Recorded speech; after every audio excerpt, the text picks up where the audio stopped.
So our night will continue with some toasts. As is traditional, the first toast, well, after the toast to the bard, is the toast to the lassies. We have our very own Peter. Thank you. Thank you.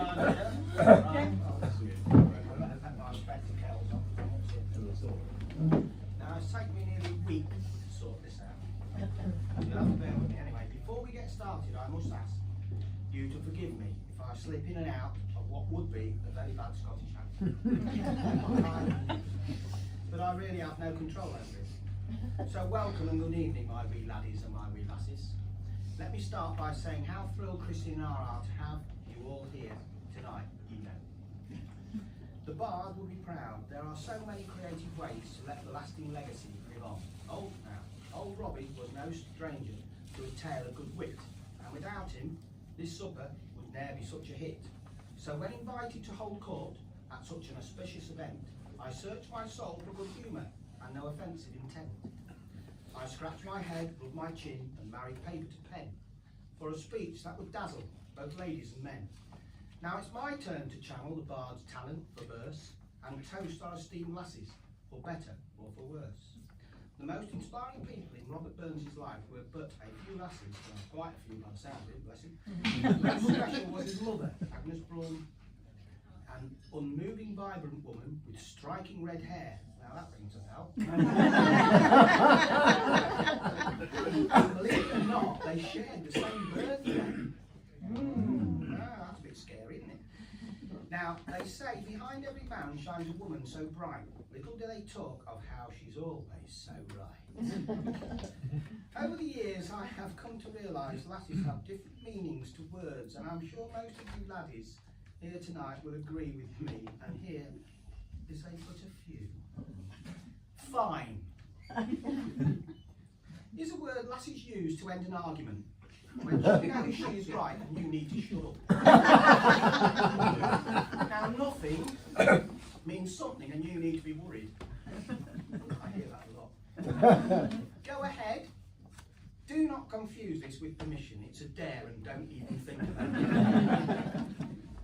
We're late, guys, don't we? And when she says whatever, that's her way of calling you an idiot. So women always think they're right, but I have a tale to tell about when someone was definitely wrong. God. This brings me to a very humorous event. Only a few weeks ago, we were here at the club and Christine wanted to leave. So I said, you take the car and I will follow after I finish my pint, saying I'll be home in about 30 minutes. So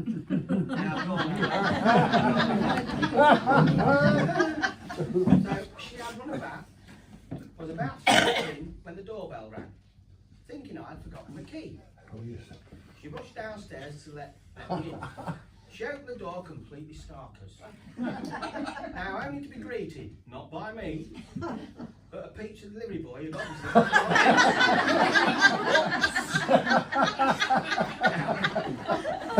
I only paid really good money to see the expression on that.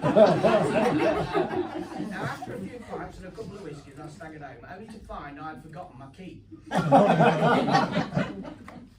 We're talking really late now anyway. Instead of ringing the doorbell making Freddie bark, which is the dog obviously, I rang Christine's phone. Oh and yes, I woke her up. As you can imagine, she was far from happy and I paid for that over the next few days. Now, the moral of this story, guys, is don't forget your keys. So please be upstanding as we toast the lasses. They say Burns loved the lasses, but let's be honest, he loved life. And the lasses were the best part of it. After haggis and whiskey, of course. So please, be upstanding.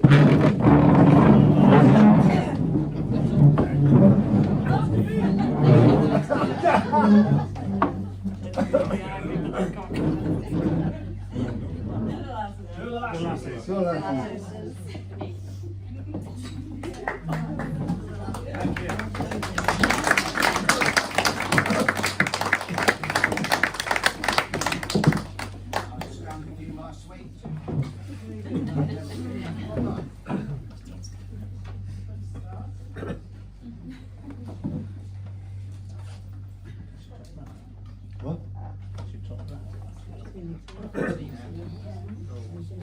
So you've got me. Listening to him all the time. So, ladies and gentlemen, the last time I stood next to Pete waiting to do his speech was on our wedding day, some 4.5 years ago. There have been a lot of thought It's a and lot longer than that. no, it doesn't. There have been a lot of thought and practice gone into saying our vows. But on the day, the celebrant decided to change the running order at the last minute. And I remember muttering, "No, Pete goes first." But there was no time to lose. And so I got on with my vows, word perfect.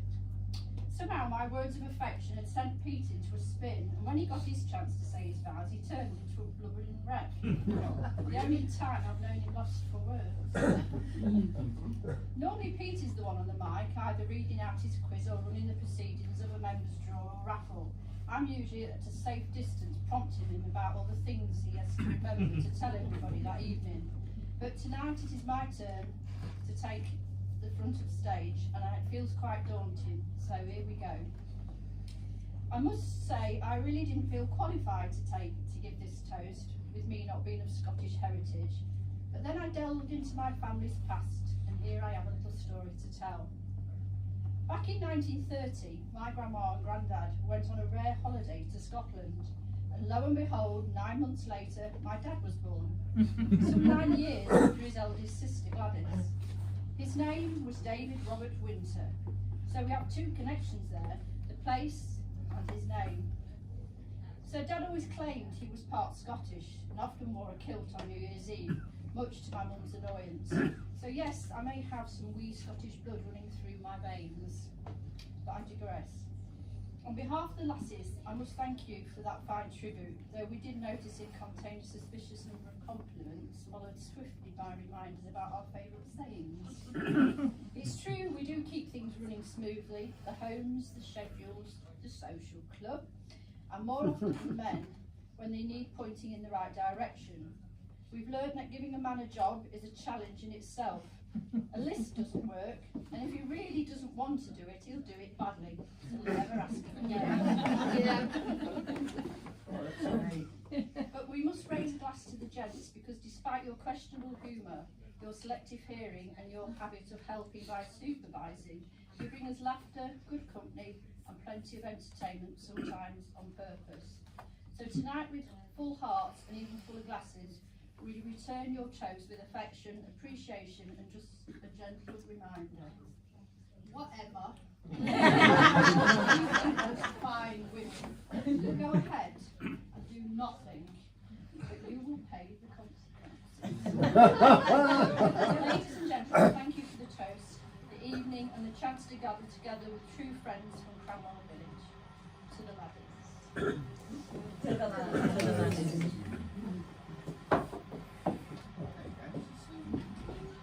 There you go.